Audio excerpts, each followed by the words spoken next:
Coming up on From the Core, we take you to new heights of service.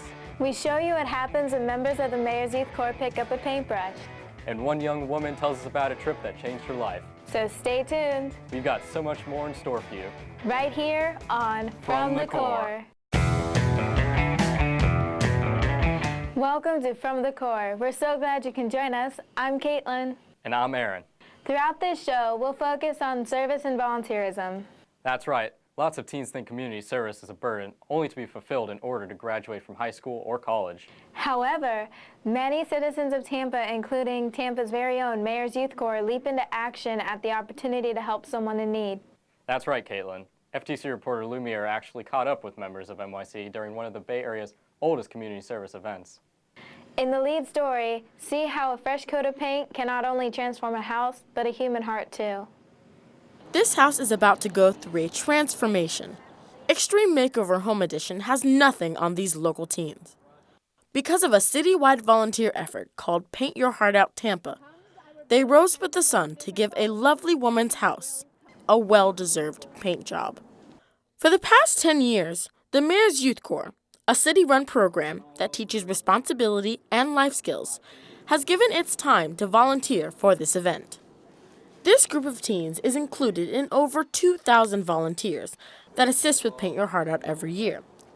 Since 1988, Paint Your Heart Out has painted over 2,500 homes, with around 100 every year.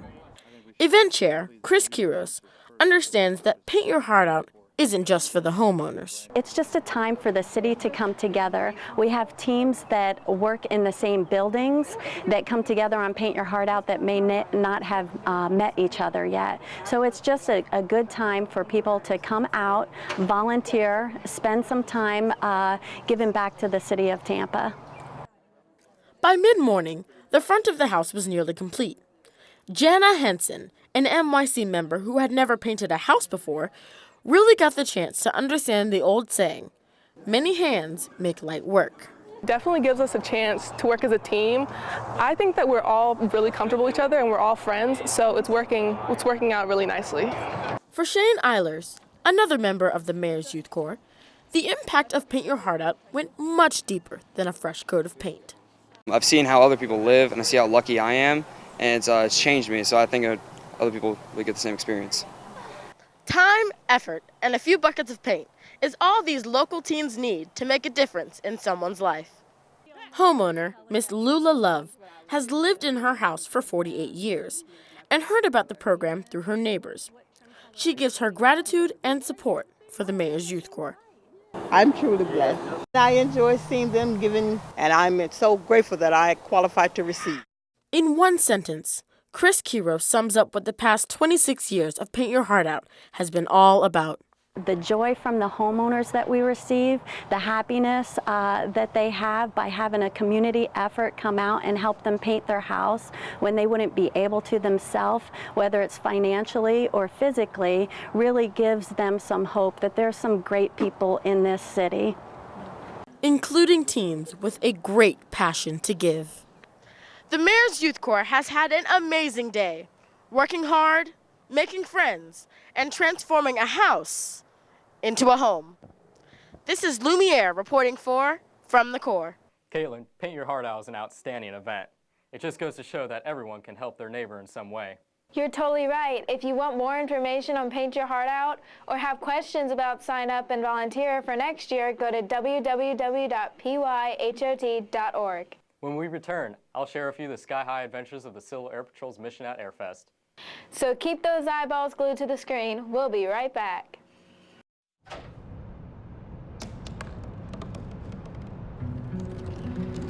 They said I couldn't dream. Called me a piece of trash and swore that's all I'd ever be.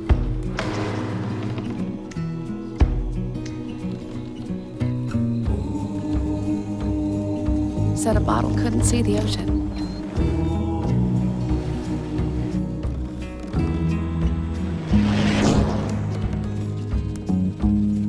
Give up. Go back to the dumpster. But I didn't listen. I made my way.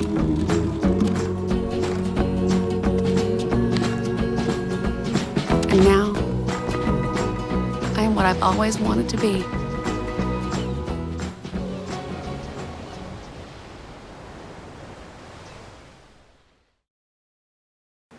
I'm Abby, and I've got this month's Civics 101 challenge.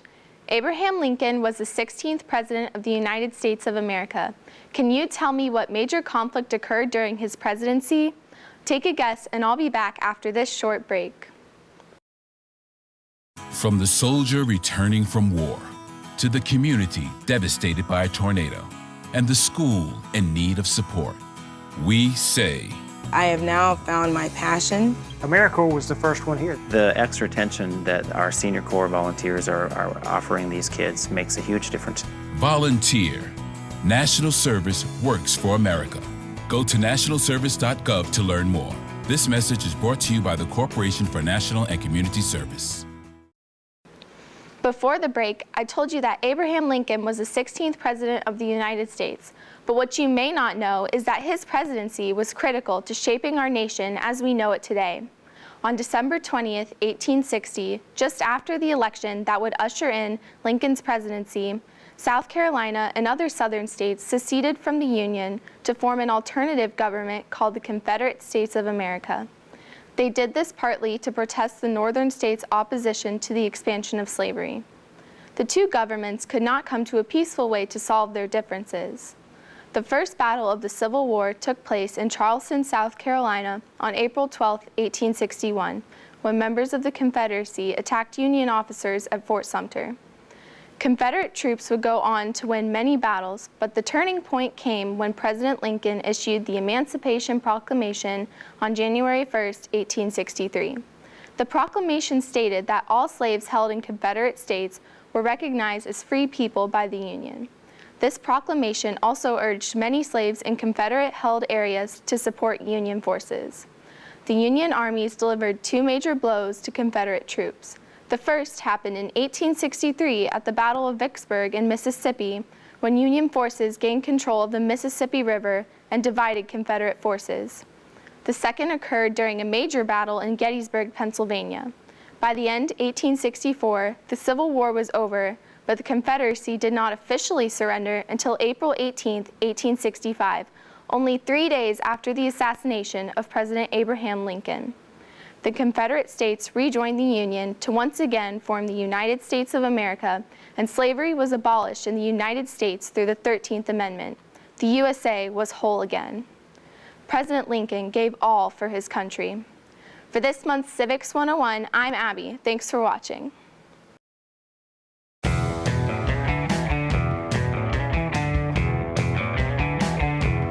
Welcome back to From the Core. MacDill Air Force Base is home to one of the largest air shows in the country. It's called Airfest. Airfest highlights the missions, traditions, and heritage of the military services. Approximately 750,000 people crowd the flight line during this two-day event. But with so many people present, the Air Force needed assistance in making sure the air show was fun and safe for all in attendance. So local Civil Air Patrol squadrons were called into service. I interviewed teen cadets within this auxiliary organization to learn why lending a helping hand at events like Airfest support its core values. MacDill Airfest 2014's elaborate aerial displays and multi-million-dollar aircraft are a sight to behold by Tampa locals. But without the relentless support of the Civil Air Patrol, Airfest would have been much harder to keep aloft. Civil Air Patrol, the Air Force Auxiliary, was established 6 days before the events of Pearl Harbor on December 1, 1941. Since then, the nation has called upon the Civil Air Patrol in many ways, from bombing Nazi U-boats in World War II to performing the majority of inland search and rescue missions as tasked by the Air Force. Major Steve Lampasona believes that the long-term lessons learned in the Civil Air Patrol not only apply to a military environment, but to life in general. They're learning more about how to lead, whether it be going into the military or whether it be going into business. This all applies the same way. Of course, many topics learned by cadets transfer directly into Air Force life. It gives you that jump start. And if you do pick the Air Force, all the drill, customs, and courtesies that the cadets learn is all out of the Air Force manual. It really does establish character and the focus on character. It's just a great program. Out here at Tampa Bay Airfest, Civil Air Patrol is patrolling and assisting along a 1-mile-long flight line with a force of 120 cadets. For many, they will take home a very important life lesson.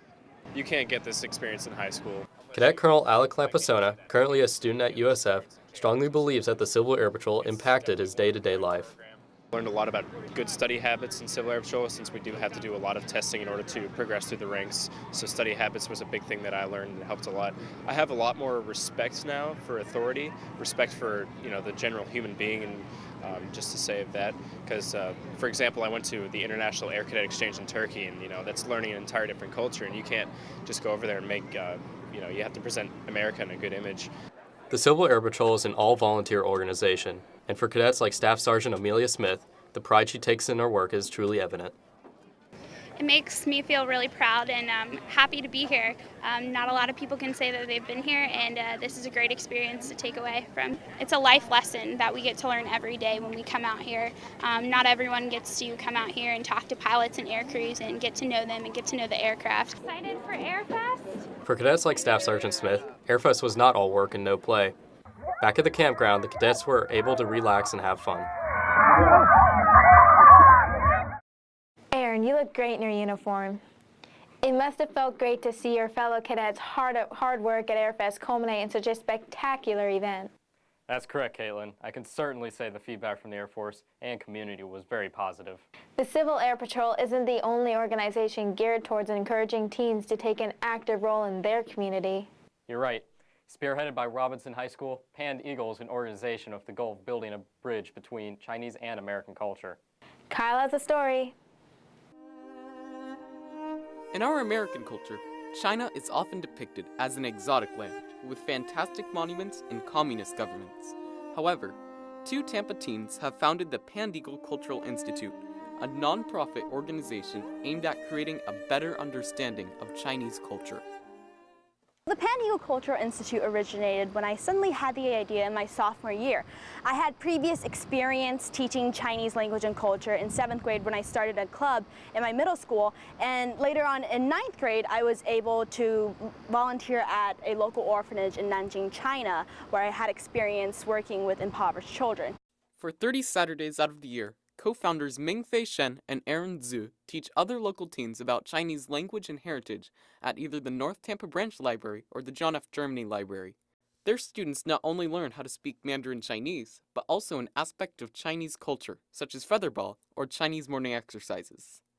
They also hold an annual fundraiser at the Chinese Christian Alliance Church of Tampa Bay. The teens hold a demonstrative mini-lesson and perform culture activities, including origami, chopstick tutorials, calligraphy lessons, and dumpling making. I'm making it so that it's maybe 1 inch in diameter.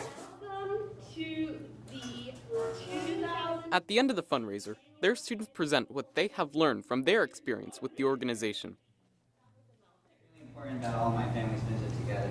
It's a cultural season of togetherness and eating lots of food. Food? Chinese food? Count me in.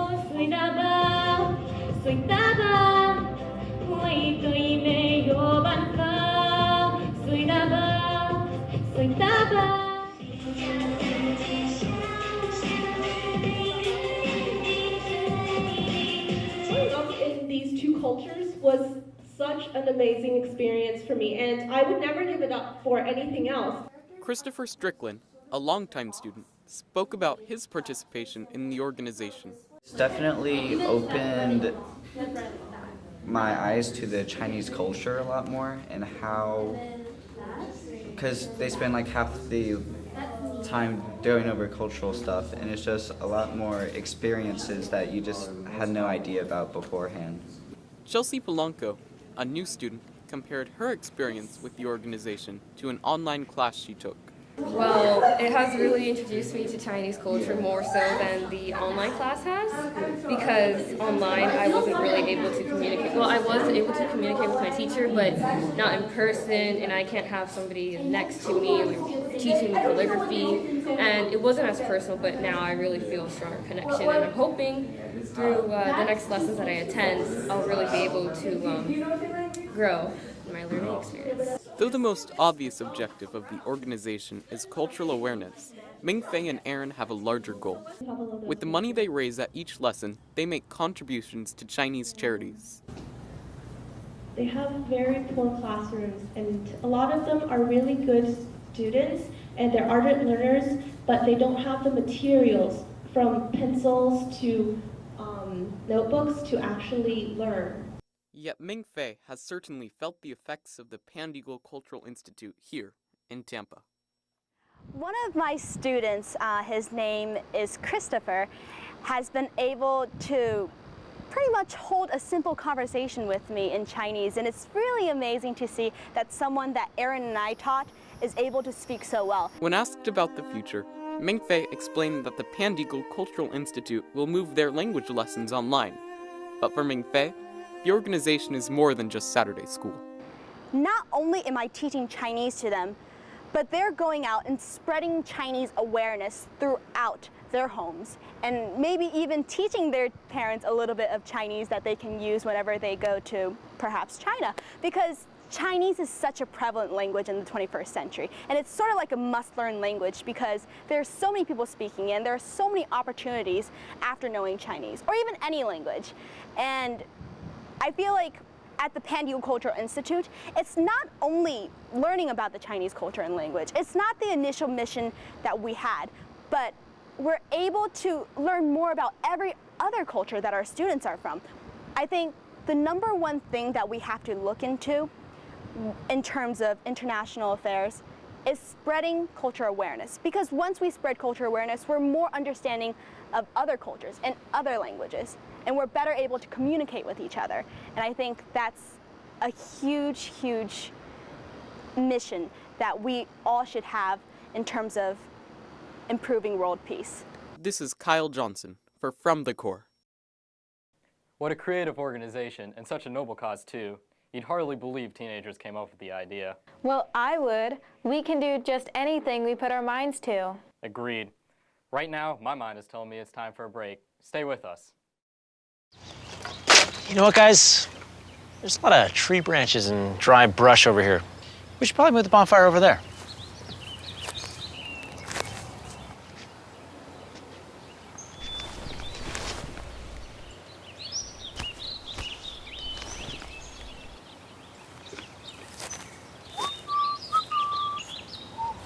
I'm guessing Smokey liked that idea.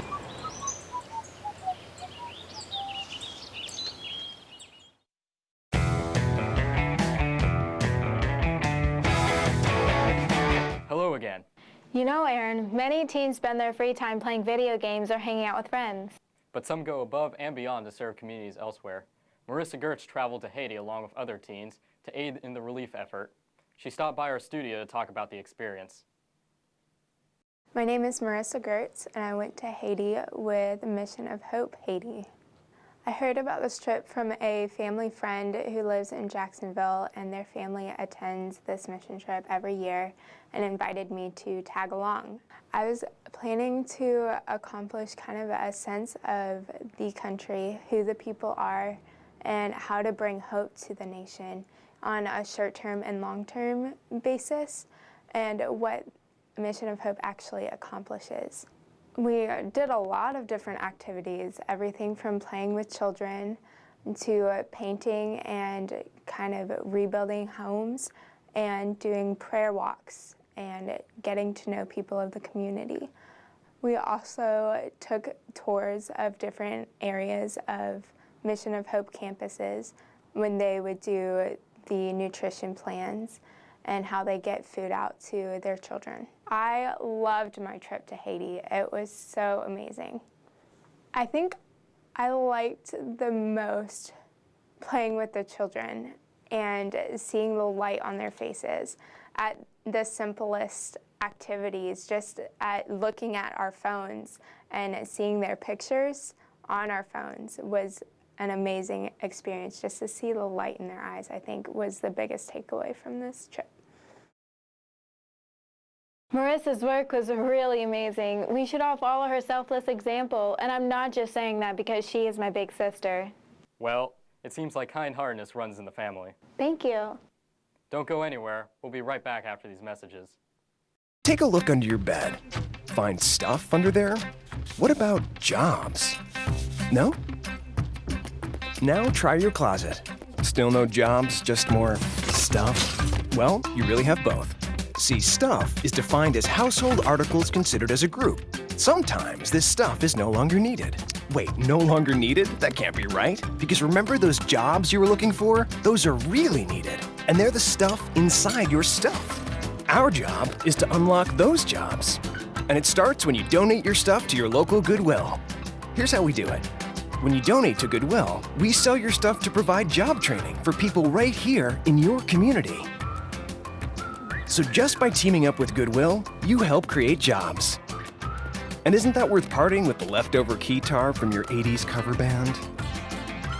Goodwill. Donate stuff, create jobs.